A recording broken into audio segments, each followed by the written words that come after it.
Ever feel like, those big decisions made in Washington or Silicon Valley are just happening in some far-off universe? Like they don't have any impact on your daily life? Mm, Well, we're about to prove that wrong. okay. Today, we're going to be looking at the economic shockwaves caused by job cuts. And we'll cover everything from the Trump administration's federal workforce reduction all the way to Elon Musk shaking things up at his companies. You know what I think is so fascinating about economics is that it seems like isolated events, like someone just losing their job, can actually trigger a chain reaction. And, the consequences of that can go way beyond just that one person. Right? It's almost like, that butterfly effect thing. Yeah, Like a butterfly flapping its wings, and then all of a sudden you have a hurricane on the other side of the world. right. We've got this really in-depth economic analysis that kind of lays out the big picture. Okay. And then we're also going to zoom in on some real-life examples just to see how this played out in specific places. And it's important to remember, going into this, that we're not taking sides politically here. Our goal is to understand the real-world effects of these job cuts, both good and bad. Right. So, Okay, so let's start with the Trump administration's approach to the federal workforce. okay. The goal was smaller government, less spending, Right. which meant job cuts. Yes, that was definitely the rationale. Okay, They wanted to reduce the size and the scope of the federal government because they believed that it would save money in the long run. okay, but we're talking potentially thousands of jobs across many different agencies. Right. Not just numbers on a spreadsheet. These are people's livelihoods. Absolutely. And the impact wasn't evenly distributed across the country either. Some areas were hit harder than others, particularly those where federal jobs made up a large portion of the workforce. Right, like Ogden, Utah, for example. Right. Our research mentions that federal agencies, including the IRS, are a major employer there. So what happened when those job cuts hit Ogden? Well, I think instead of trickle-down economics, Ogden experienced more of a trickle-down disaster. Those workers who were laid off, they had less money to spend, which meant local businesses, especially those dependent on those government employees, they really suffered. Right, it makes sense. If you lose your job, you're probably not going out to eat as much. You're probably not buying new clothes. Right. And those spending cuts, they have a domino effect on the local economy. Exactly. And, another example of how these decisions can sometimes backfire is what happened in Kansas City.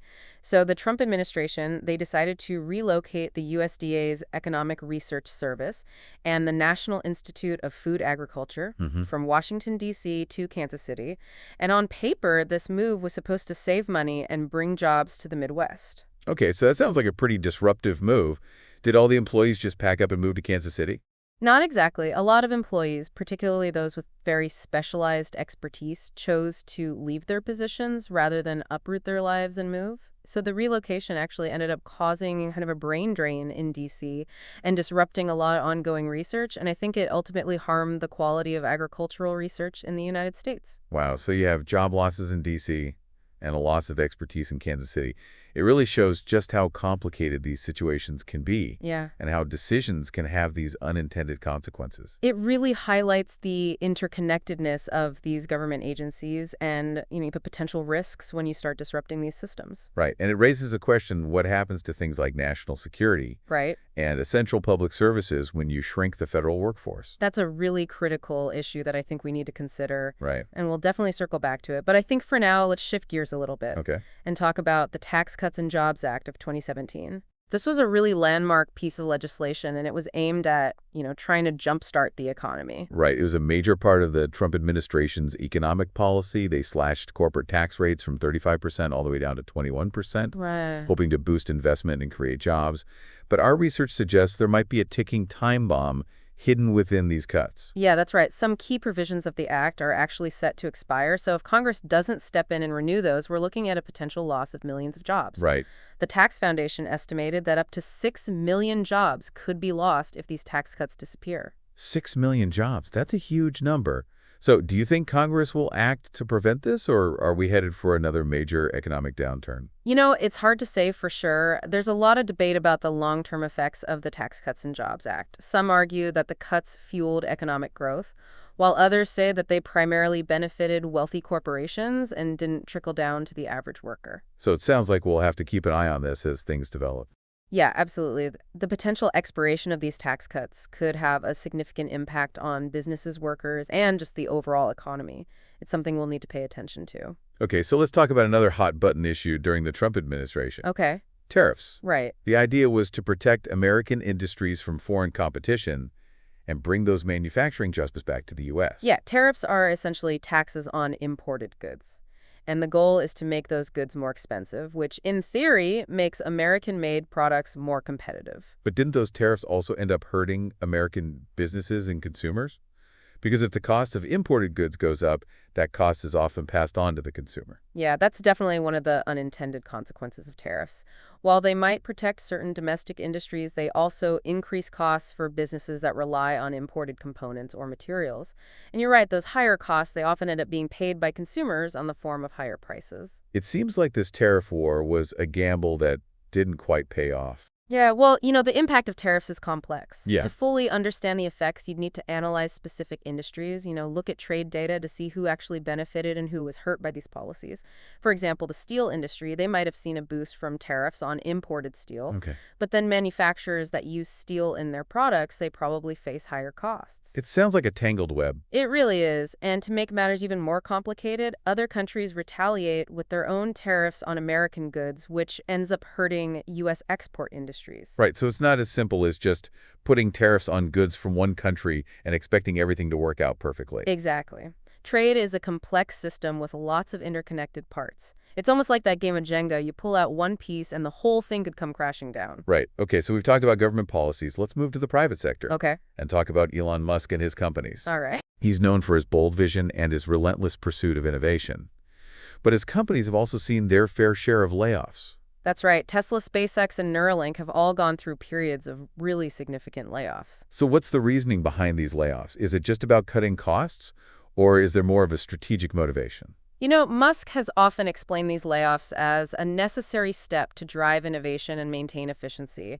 He is laser-focused on streamlining operations, and he really wants to eliminate any expenses that he sees as unnecessary. Right, he's known for that move fast to break things mentality. Right. Which often translates into rapid changes and adjustments within his companies. Exactly. So is this just the price of progress in this fast-paced world of tech? Yeah. Are job losses just an inevitable part of disrupting industries and pushing boundaries? That's a good question. Innovation is obviously crucial for advancement, but we also need to consider the human cost of these really rapid changes. And, layoffs can be incredibly disruptive for workers and their families. Especially since these companies are often major employers in their regions. All right. Tesla, for example, has a large presence in California and Nevada. So how did those layoffs affect the automotive sector in those states? Well, when Tesla lays off workers, it sends shockwaves through the entire auto industry, particularly in areas where they have factories and a really large workforce. It creates uncertainty and anxiety, not just for Tesla employees, but for the entire sector. And those laid-off workers, they're not just statistics.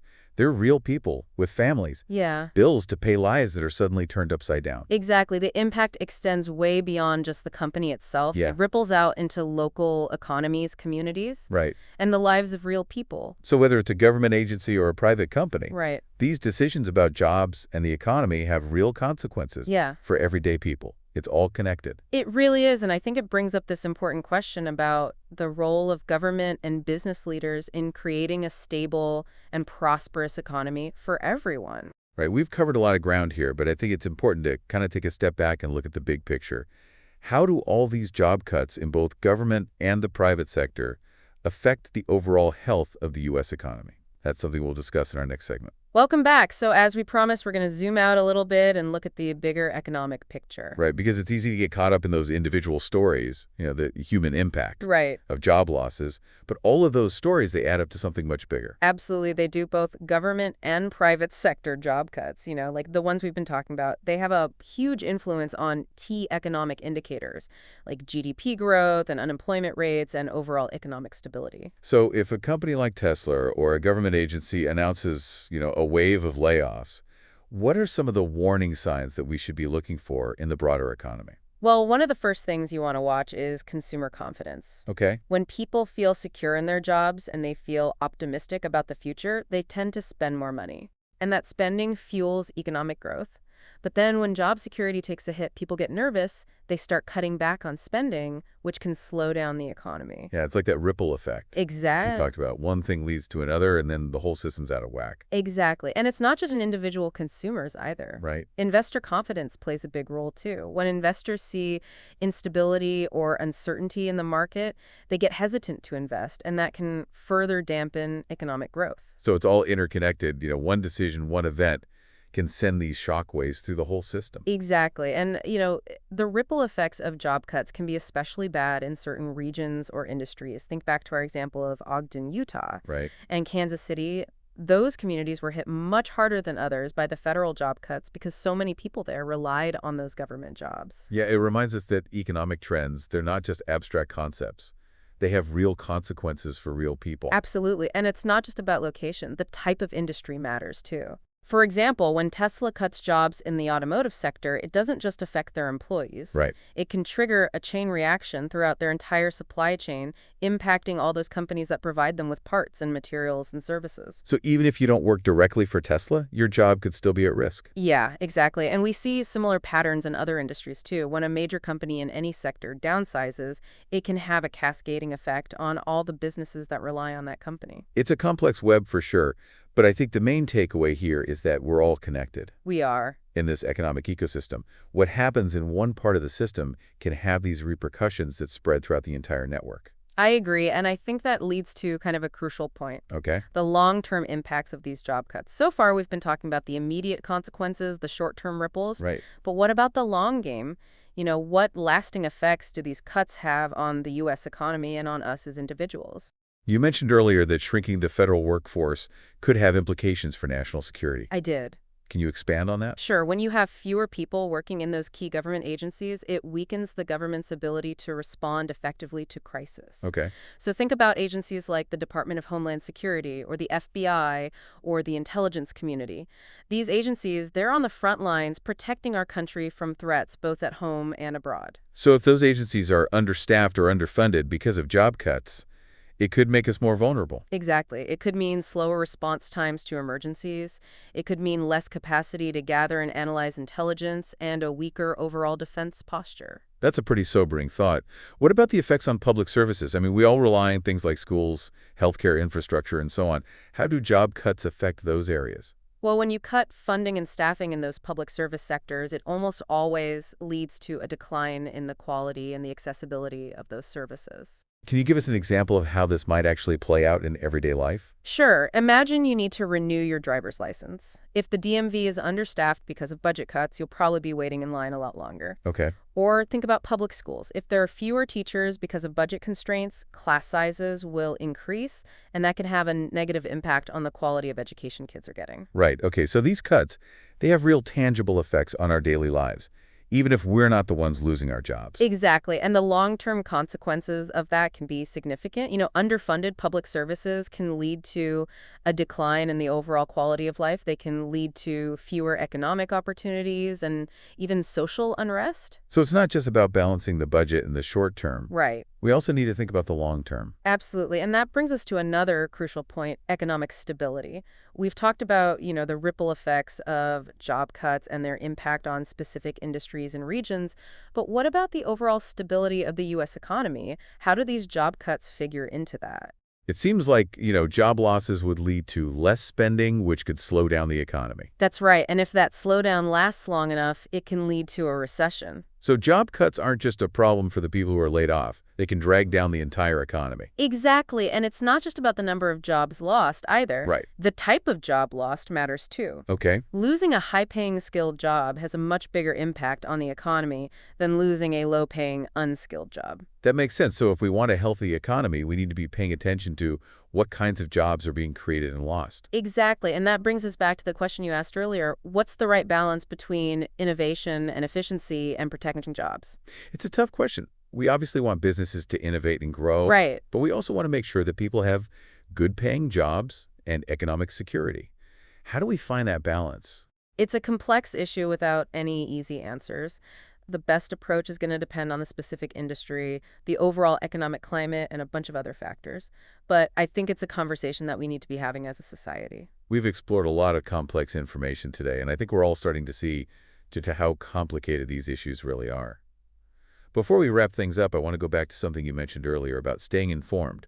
Why is that so important, especially today when the economic landscape seems to be changing so rapidly? It seems like every day there's a new headline, about inflation or interest rates or the stock market. It is a lot. It's really easy to feel overwhelmed and just tune it all out. Right. But staying informed about these economic trends, policy changes, the decisions being made by both government and businesses, it's more important now than ever, I think. I've always heard, that saying, knowledge is power. Right. So if you understand what's happening in the economy, you can make better decisions. Exactly. For yourself, for your career, for your investments, and even how you vote. Right. When you're informed, you're not just reacting to events. You're actively engaged with those forces that are shaping your world. So you can kind of anticipate challenges, you can identify opportunities, and you can make choices that align with your own values and goals. Right. Instead of being tossed around by the waves, you're navigating the ship. Exactly. And, in today's world, everything is so interconnected. Decisions made on one side of the planet can have ripple effects across continents. Right. So staying informed, it's not just about personal empowerment. Right. It's about being a responsible citizen. Right. Because when we're informed, we can hold our leaders accountable. We can advocate for policies that benefit everyone. We can make choices that contribute to, a more just and sustainable economy. Well said. It's about recognizing that we're all part of this complex system, and our actions, even the small ones, can collectively shape the future. So as we wrap up, our exploration of job cuts in the U.S. economy, what's the one key takeaway you want our listeners to walk away with? I think the most important message is that job cuts, they're more than just numbers on a spreadsheet. Right. Or headlines in the news. They represent real people, real families, real communities whose lives are directly impacted by these decisions. And, those impacts, they go way beyond the individual who lost their job. They do. Those effects ripple through the entire economy. They influence everything from consumer confidence to even the strength of our national security. Exactly. So the next time you hear about job cuts, whether it's on the national news or even happening in your own town, just try to think about the bigger picture. Consider the ripple effects. Consider the long-term consequences. Consider the human stories behind those headlines. Because when we understand how interconnected our economy is and how these decisions affect all of us, we can have, more productive conversations and advocate for positive change and hopefully build a more resilient and equitable future for everyone. Well said. That's the power of informed engagement. Well, thanks for joining us today to unpack this really complex topic. And to our listeners out there, stay curious, stay informed, and stay engaged. We're all in this together.